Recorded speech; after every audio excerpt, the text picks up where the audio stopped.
Hello, good morning. उदय ज्ञान infotech में आपका स्वागत है। आज सभी एनएम सिस्टर को मेरा सबसे पहले प्रणाम।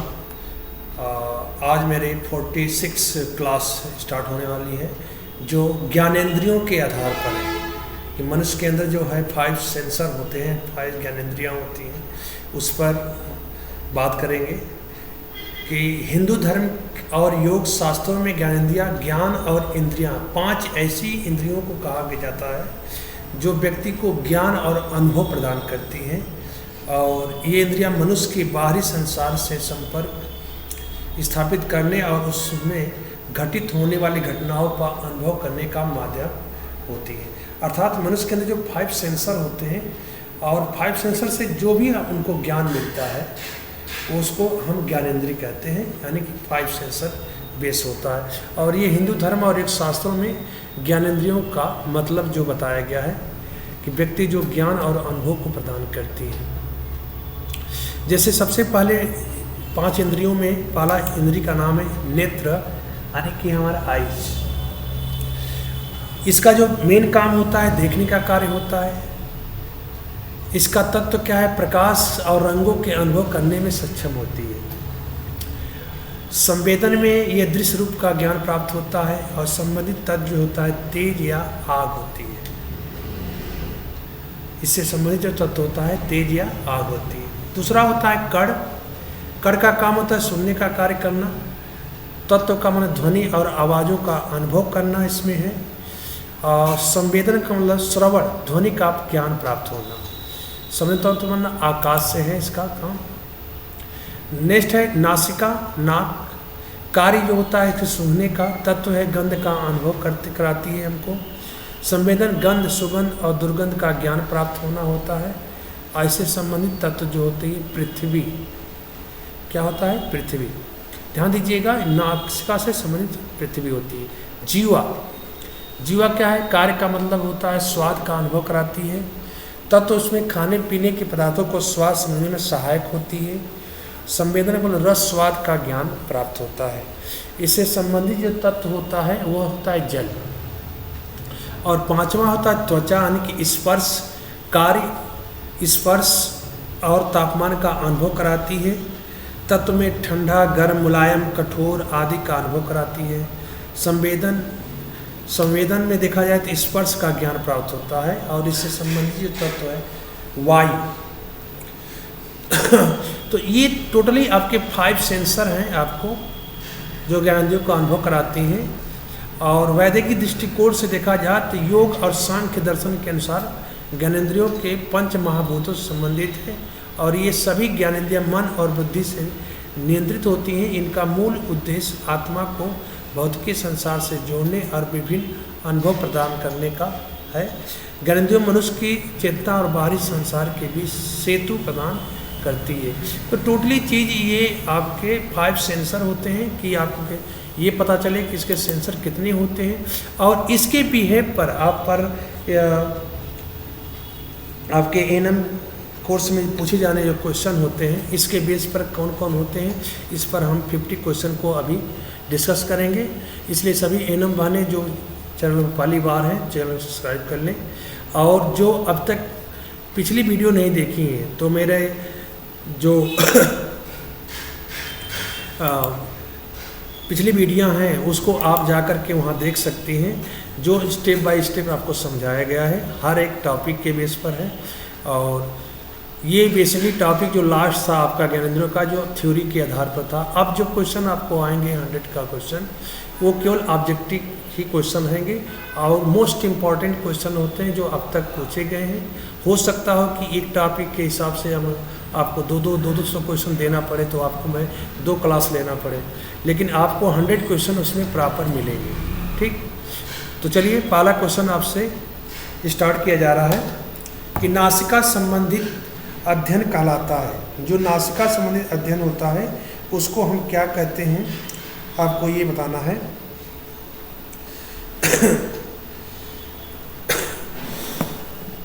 जो नासिका संबंधित, नाक से संबंधित जो अध्ययन कहलाता है, यानी कि जो हम नाक संबंधित अध्ययन करते हैं उसको हम क्या कहते हैं, आपको मेडिकल साइंस के अंदर में, उसको कहते हैं नाइजोलॉजी या एंजियोलॉजी या कान्कोलॉजी या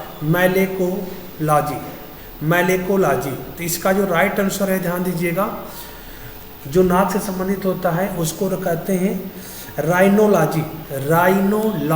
इसका राइट आंसर फर्स्ट क्या है, करेक्ट है आपका, राइनोलॉजी कहते हैं। अगर नासिका संबंधित कोई अध्ययन किया जाता है तो उसको नायरोलॉजी कहा जाता है। नेक्स्ट, नेत्र के अध्ययन को क्या कहते हैं? अगर नेत्र से रिलेटेड अध्ययन होता है तो उसको हम क्या कहते हैं, इसको जानना आपको है। तो नोसोलॉजी या ऑप्टियोमोलॉजी या ओंकोलॉजी या ट्राइकोलॉजी।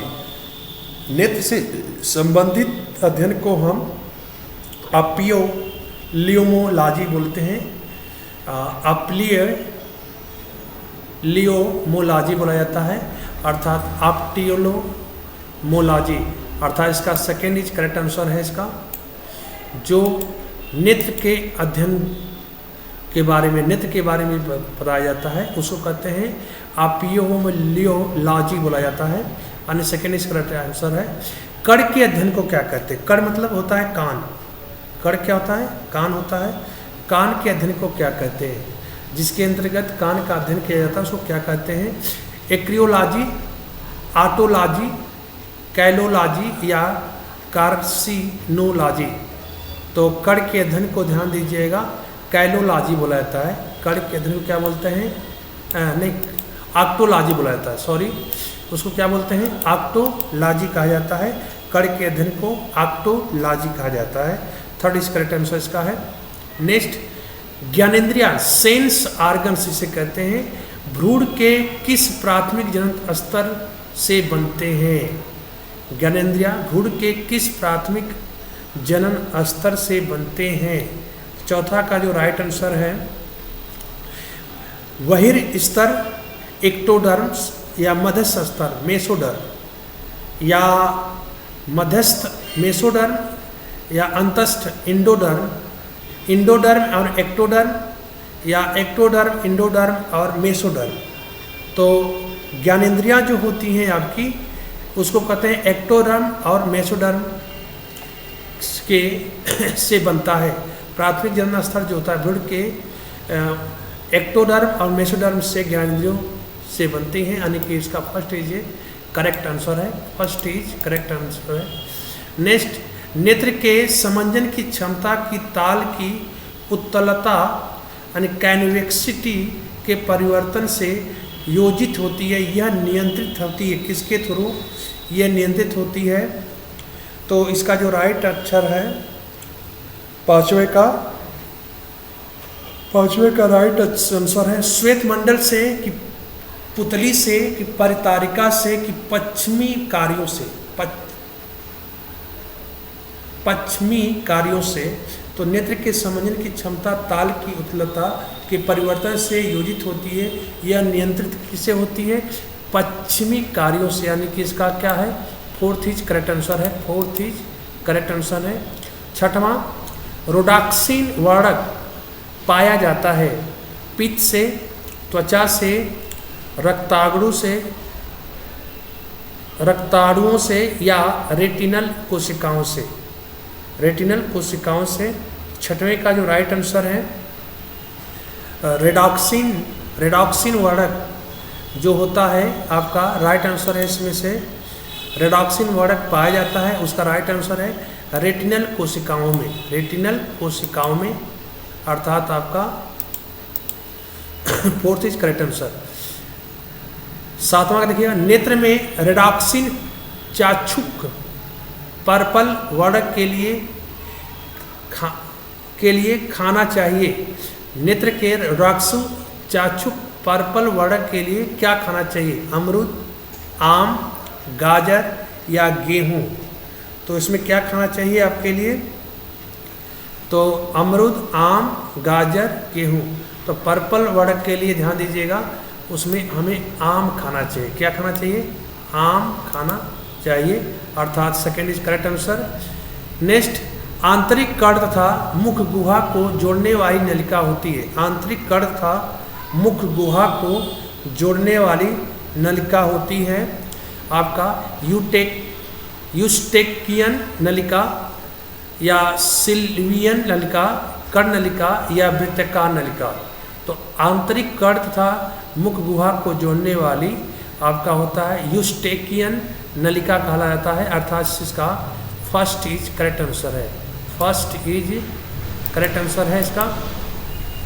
नेक्स्ट, कर्ण गुहा में एक रंध्र होता है जिसमें स्टेप अस्थि लगी रहती है, ये कहलाती है foramen rotundus, foramen ovalis, fenestra ovalis, foramen Monro. तो 9th में आपका कर्ण गुहा में एक रंध्र होता है जिसमें स्टेप अस्थि लगी रहती है, वो कहलाती है। तो 9th का आपका राइट आंसर है फेनेस्ट्रा ओवैलिस। फेनेस्ट्रा ओवैलिस कहते हैं, अर्थात इसका 3rd इज करेक्ट आंसर है। 3rd इज करेक्ट आंसर है। नेक्स्ट, हमारी जीभ का वह भाग जो मीठा स्वाद बनाता है वो क्या कहलाता है? हमारे जीभ का वह भाग जो मीठा स्वाद को बताता है उसको हम पार्श्व भाग कहते हैं, पक्ष भाग कहते हैं, अग्र भाग कहते हैं या मध्य भाग कहते हैं। तो ध्यान दीजिएगा, हमारी जीभ का वो भाग जो मीठा स्वाद बताता है उसको हम अग्र भाग कहते हैं। क्या कहते हैं? अग्र भाग कहते हैं, अर्थात इसका 2nd करेक्ट आंसर। नेक्स्ट, शंकु तथा छड़ स्थित होते हैं। शंकु तथा छड़ स्थित होते हैं। शंकु तथा छड़ स्थित होते हैं नेत्र श्लेष्मा में, दृष्टपटल में, रक्तक पटल में या दृष्टि पटल में। दृढ़ पटल में या दृष्टि पटल में। तो ध्यान दीजिएगा, शंकु तथा छड़ स्थित होते हैं वो होता है आपका दृष्टि पटल यानी रेटिना में, दृष्टि पटल में, अर्थात रेटिना इसका राइट आंसर है। नेक्स्ट, प्रकाश संवेदी वर्णक होता है। प्रकाश संवेदी वर्णक होता है सभी नेत्रों के समान, सभी कशेरुक प्राणियों के नेत्रों में समान, सभी नेत्रों में विभिन्न, सभी कशेरुक प्राणियों के नेत्रों में विभिन्न होता है। तो प्रकाश संवेदी वर्णक जो होता है आपका, इसका जो राइट आंसर है सभी कशेरुक प्राणियों नेत्रों में क्या होता है? समान होता है। नेक्स्ट, नेत्र में वर्णक स्तर है स्क्लेरोटिक्स, रेटिना, कोराइड या कार्निया। तो नेत्र में वर्णक स्तर जो होता है, नेत्र में वर्णक स्तर जो होता है, नेत्र में वर्णक स्तर जो होता है आपका कोराइड होता है। कोराइड होता है नेत्र में वर्णक स्तर जो होता है, कोराइड होता है, कोराइड। नेक्स्ट, यूट्रिकुलस का मुख्य कार्य क्या होता है? ध्वनि तरंगों को ग्रहण करना, शरीर को संतुलन रखने में सहायता करना, दबाव को ग्रहण करना, धक्कों से रक्षा करना। तो यूट्रिकुलस का मुख्य जो कार्य होता है 14 का राइट आंसर जो है, यूट्रिकुलस का मुख्य कार्य जो होता है शरीर को संतुलित रखने में सहायता करना, शरीर को संतुलित रखने में सहायता करना। नेत्र के प्रकाश का नियंत्रण करने वाला रंध्र होता है। नेत्र में प्रकाश को नियंत्रण करने वाला रंध्र होता है पुतली, आइरिस, आंध्रबिंदु या स्क्लेरोटिक होता है। तो 15 का जो राइट आंसर होता है आपका नेत्र को प्रकाश का नियंत्रण करने वाला, नेत्र में जो प्रकाश होता है उसको कहते हैं पुतली, प्यूपिल, पुतली कहते हैं। मनुष्य में कौन सा ग्राही ध्वनि तरंगों से उद्दीपित होती है? तो बाद के अंत, यूट्रिकुलस, अर्धवृत्ताकार नलिका या सैकुलस का पक्षभाग। तो मनुष्य में कौन सा ग्राही ध्वनि तरंगों से उद्दीपित होती है? तो 16 का जो राइट आंसर है आपका बांध के अंत, बांध के अंत, अर्थात फर्स्ट इज करेक्ट आंसर है। नेक्स्ट, लैक्राइमल ग्रंथियों किसके स्राव से संबंधित होती है? हार्मोन्स के, पाचक रसों के, एंजाइम के या अणु के। तो ट्राइमल ग्रंथियाँ किसके स्राव से संबंधित होती है? तो उसका जो राइट आंसर है अणु के। अणु मतलब टीयर। अणु मतलब क्या होता है? टीयर। नेक्स्ट, ग्राही जो नेत्र के जलन, दर्द तथा सुख के लिए उत्तरदायी होती हैं, भूख के लिए उत्तरदायी थे। ग्राही जो नेत्र में जलन, दर्द और भूख के लिए उत्तरदायी होती हैं, उसको हम क्या कहते हैं?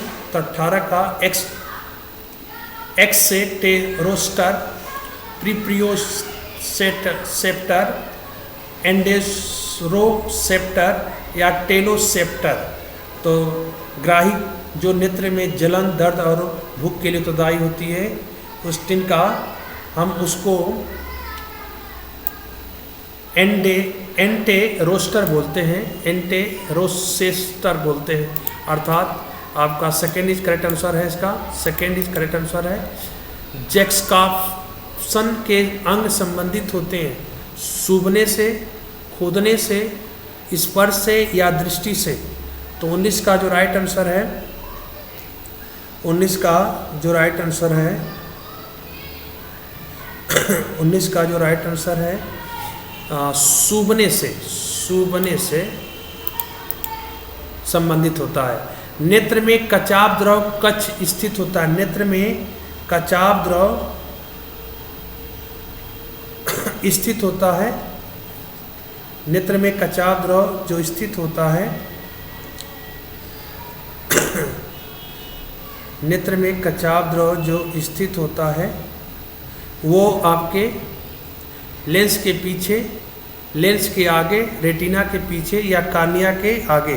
तो ध्यान दीजिएगा, नेत्र में कचाव द्रव जो होता है लेंस के पीछे होता है, लेंस के पीछे होता है, यानी कि फर्स्ट करेक्ट आंसर। नेत्र में रंगों का उद्गम होता है। नेत्र में रंगों का उद्गम होता है रेटिना के कॉर्ड कोशिकाओं द्वारा, रेटिना के कोन कोशिकाओं द्वारा, नेत्र में कार्निया लेंस द्वारा, या नेत्र में कोन तथा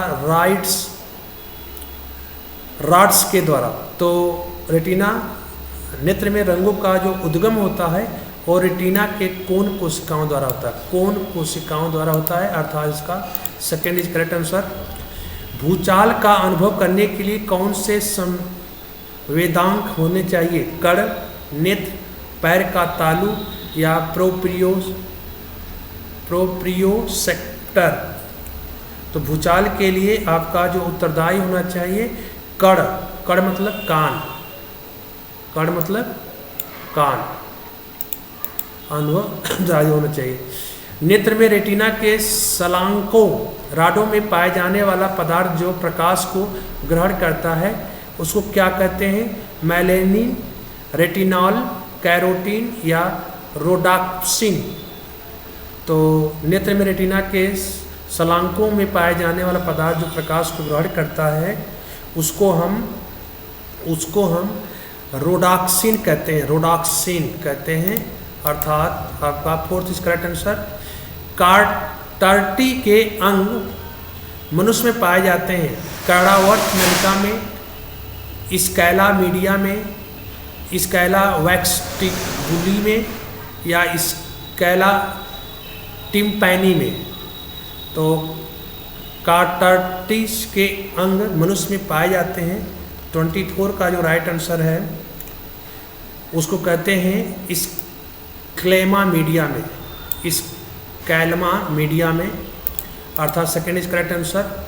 चाक्षुक पर्पल वर्णक संबंधित होता है नेत्र के रंग से, वर्णनता से, प्रतिबिंब के अवगमन से या प्रतिबिंब के निर्माण से।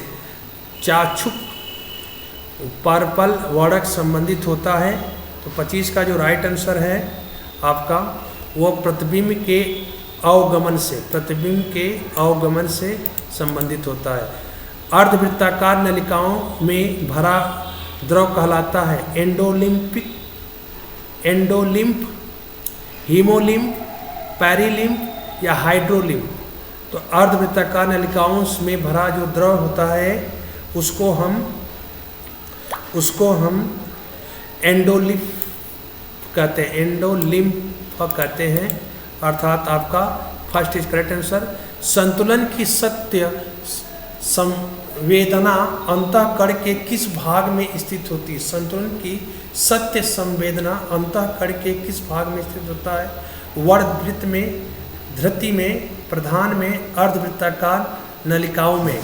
तो 27 का जो राइट आंसर है, 27 का जो राइट आंसर है उसको अर्धवृत्ताकार नलिकाओं में होता है, अर्थात आपका फोर्थ इज करेक्ट आंसर। ध्वनि तरंगों की ग्राही संवेदांग स्थित होता है कार्टी के अंगों पर, रिसनर्स कला पर, यूट्रिकुलस में या सैलूकस में। तो ध्वनि तरंगों के ग्राही संवेदांग स्थित होते हैं। तो 28 का जो राइट आंसर है आपका कार्टी के अंगों में, कार्टी के अंगों में, अर्थात आपका फर्स्ट इज करेक्ट आंसर है। नेक्स्ट, नेत्र के अंदर द्विध्रुवी तंत्रिकाएं कोशिकाएं पाई जाती हैं। दृष्टिपटल, रक्तक पटल, दृष्टिपटल, पित्त बिंदु। तो नेत्र के अंदर द्विध्रुवी तंत्रिकाएं कोशिकाएं पाई जाती हैं। तो 29 का जो राइट आंसर है उसको कहते हैं दृष्टिपटल। क्या कहते हैं? दृष्टिपटल, अर्थात आपका third is correct answer. Next, नेत्र का वह भाग जो फोटोग्राफिक कैमरे के डायफ्राम का कार्य करता है कहलाता है। नेत्र का वो भाग जो फोटोग्राफिक कैमरे के डायफ्राम का काम करता है वो क्या कहलाता है? पुतली, उपतारा, लेंस या कार्निया। तो 30 का जो राइट आंसर है उसको हम उपतारा कहते हैं, यानी आइरिस, उपतारा कहते हैं, अर्थात आइरिस कहते हैं। यदि नेत्र के सामने प्रकाश का स्रोत अचानक प्रकाशित हो जाए तो लेंस का फोकस बदल जाता है, रेटिना का रुधिर संभरण रुक जाता है, विट्रुअस ह्यूमर तरल हो जाएगा, तारा संकुचित हो जाएगा। तो यदि नेत्र के सामने प्रकाश का स्रोत अचानक प्रकाशित हो जाए तो उसमें आपका तारा संकुचित हो जाता है। तारा आइरिस क्या होती है? संकुचित हो जाती है, सिकुड़ जाती है। नेक्स्ट, प्राणियों में अर्धवृत्ताकार नलिकाएं का कार्य जो होता है वायु दाब के परिवर्तन का ज्ञान कराना, प्राणी को सूर्य की दिशा का ज्ञान कराना, प्राणी के प्रचलन के समय संतुलन बनाए रखना या प्राणी की गति का नियंत्रण करना। तो इसका जो राइट आंसर है आपका, प्राणियों में अर्धवृत्ताकार नलिकाओं का जो कार्य होता है वो आपका राइट आंसर है प्राणी के प्रचलन के समय संतुलन बनाए रखना, अर्थात आपका third is correct answer. Endolymph द्रव भरा होता है अंतःकरण में, दंश कोशिकाओं में, साइनोवियल गुहा में, नेत्र के पक्ष कोटर में। एंडोलिम्फ द्रव भरा होता है। तो 33 का जो राइट आंसर है उसको कहते हैं अंतःकरण में, अंतःकरण में, अर्थात आपका फर्स्ट इज करेक्ट आंसर है। नेक्स्ट, आंतरिक कर्ण का यूट्रिकुलस भाग होता है कला वेरिलिथिम्स का निचला भाग जो संतुलन से संबंधित है, कला लेबिरिंथ का निचला भाग जो ध्वनि के संचालन से संबंधित है, कला लेबिरिंथ का ऊपरी भाग जो संतुलन से संबंधित है, कला लोबिरिंथ का ऊपरी भाग जो ध्वनि से के ग्रहण से संबंधित है। तो आपका 34 का जो राइट आंसर है थर्ड, कला लेबिरिंथ का ऊपरी भाग जो संतुलन से संबंधित है, अर्थात आपका थर्ड इज करेक्ट आंसर है आपका। नेक्स्ट, स्थान जहाँ से श्रवण हेतु तंत्रिकाएं आवेग उत्पन्न करती हैं, कार्लिया कर्ण अस्थियां श्रवण तंत्रिका कर्णपटह कहलाती हैं। तो उसमें जो 35 का राइट आंसर है उसको कार्लिकिया कहते हैं, कार्लिकिया कहते हैं, यानी फर्स्ट करेक्ट। हमारी जीभ के कौन से भाग पर कड़वे स्वाद के लिए स्वाद कलिकाएं होती हैं? अग्रभाग पर, पक्ष भाग पर, पार्श्व भाग पर या अधर भाग पर? तो ध्यान दीजिएगा, हमारी जीभ की कौन से भाग पर कड़वे स्वाद के लिए कलिकाएं होती हैं? तो उसका राइट आंसर होगा उसके पक्ष भाग पर, कौन सा, उसके पक्ष भाग पर होती हैं। नेक्स्ट, रंग का ज्ञान करने वाला अंग होता है, रंग का ज्ञान करने वाला अंग होता है। तो रंग का ज्ञान कौन करता है, रेटिना के शलाका, रेटिना के शंकु, कार्निया, लेंस संयुक्त रूप से या लेंस। तो रंग का ज्ञान हमेशा ध्यान दिए, रेटिना के शंकु करते हैं, कौन करते हैं, रंग का ज्ञान। नेक्स्ट, अंध बिंदु पर नहीं होता है, रॉड्स, कोन्स, 1, 2 दोनों या इनमें से कोई नहीं। तो ध्यान दीजिएगा 38 का जो है आपका वंश और दोनों, अंध बिंदु पर ये दोनों नहीं होते हैं, रॉड्स नहीं होता है ना कोन्स होता है, थर्ड इज करेक्ट। वृद्धावस्था में दूर दृष्टि का या हाइपर मेट्रोपिया रोग होता है, जिसमें नेत्र गोलक छोटा हो जाता है, नेत्र गोलक बड़ा हो जाता है, या लेंस अपारदर्शी हो जाता है, लेंस का लचीलापन समाप्त हो जाता है। तो वृद्धावस्था में दूरदृष्टिता या हाइपरमेट्रोपिया जो रोग होता है उसमें क्या होता है, लेंस का लचीलापन समाप्त हो जाता है। अर्थ फोर्थ इज करेक्ट आंसर। प्रकाश के संचारण का तंत्रिका आवेग में परिवर्तन होता है, यांत्रिक क्रिया होती है, रासायनिक क्रिया होती है, भौतिकी क्रिया होती है या जैविक क्रिया होती है। तो प्रकाश के संचारण का तंत्रिका आवेग में परिवर्तन जो होता है, आपका जो राइट आंसर होगा उसे हम रासायनिक क्रिया कहते हैं। क्या कहते हैं, रासायनिक क्रिया कहते हैं, अर्थात आपका सेकंड करेक्ट आंसर है। दीर्घ दृष्टि में प्रतिबिंब बनता है, रेटिना के आगे तथा उत्तल लेंसों के उपयोग के ठीक हो सकता है, रेटिना के पीछे तथा अवतल लेंसों के उपयोग से ठीक हो सकता है, रेटिना के पीछे तथा उत्तल लेंसों के उपयोग से ठीक हो सकता है, रेटिना के आगे तथा अवतल लेंसों के उपयोग से ठीक हो सकता है। तो इसका जो दीर्घ दृष्टि में प्रतिबिंब बनता है जब है, तो उसका जो राइट आंसर होता है रेटिना के पीछे बनता है, और ये रेटिना के जब पीछे बनता है तो उसको अवतल लेंसों के द्वारा ठीक किया जा सकता है। तो इसका सेकंड इज करेक्ट आंसर। मनुष्य में अर्धवृत्ताकार नलिकाओं का प्रमुख कार्य है ध्वनि तरंग प्राप्त करना, शरीर का संतुलन बनाए रखना, ध्वनि तरंग के स्रोत का ज्ञान कराना, सिर की क्रियाएं प्राप्त करना। तो ध्यान दीजिए, मनुष्य में अर्धवृत्ताकार नलिकाओं का प्रमुख जो कार्य होता है शरीर के संतुलन को बनाए रखना। कालियां का मुख्य काम क्या होता है, केवल संतुलन में, 1, 2 में, या केवल श्रवण में, या रंगों के विभेद में। तो 43 का जो राइट आंसर है वो केवल श्रवण में यूज किया जाता है, यानी कि 43 का राइट आंसर सेकंड है।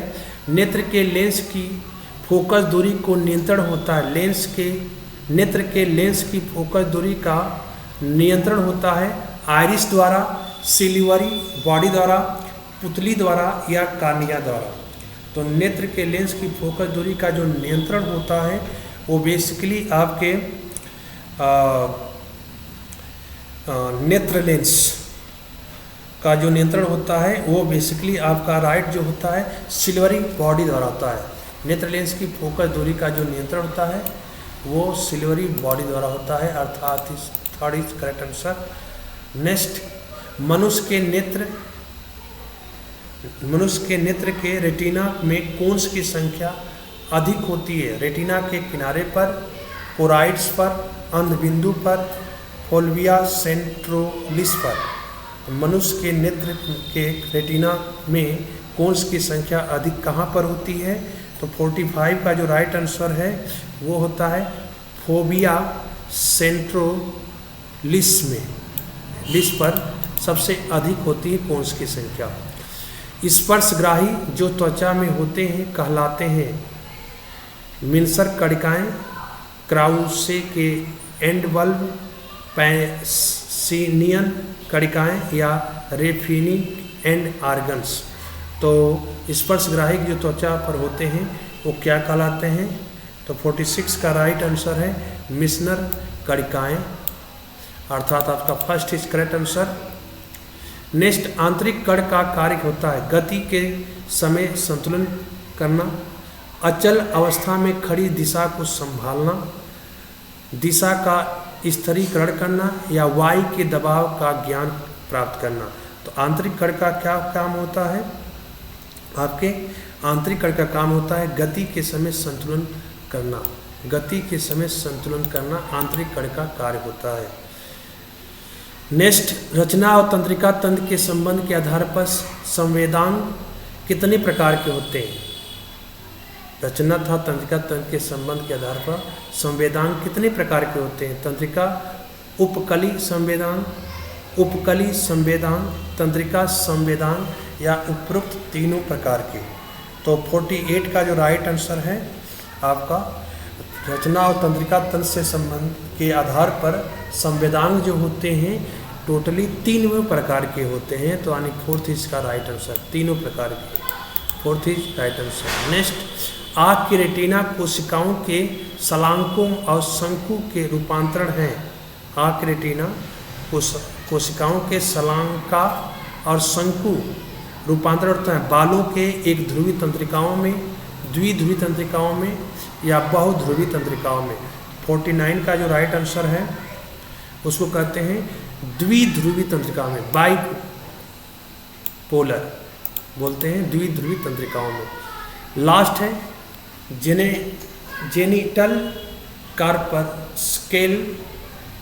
क्लेस पाए जाते हैं हाथों पर, त्वचा पर, स्तनों के निप्पल पर या नसिका नली में। तो 50 का जो राइट आंसर है आपका, स्तनों के निम्बल पर जेनिटल कार्पल्स स्केल्स पाए जाते हैं। तो इसका आपका 3rd इस करेक्ट आंसर है। इस तरह से आपके 50 क्वेश्चन कंप्लीट हुए। जो एनएम सिस्टर बहनें इसको वीडियो को देख रहे हैं कृपया वीडियो को लाइक ज़रूर कर लें एक बार। और ये आपका लास्ट थ्योरी बेस आपका टॉपिक था। कल से हम इस पर डिस्कस करेंगे क्वेश्चन का, तो वो आपके 100 क्वेश्चन होंगे और इसमें आपको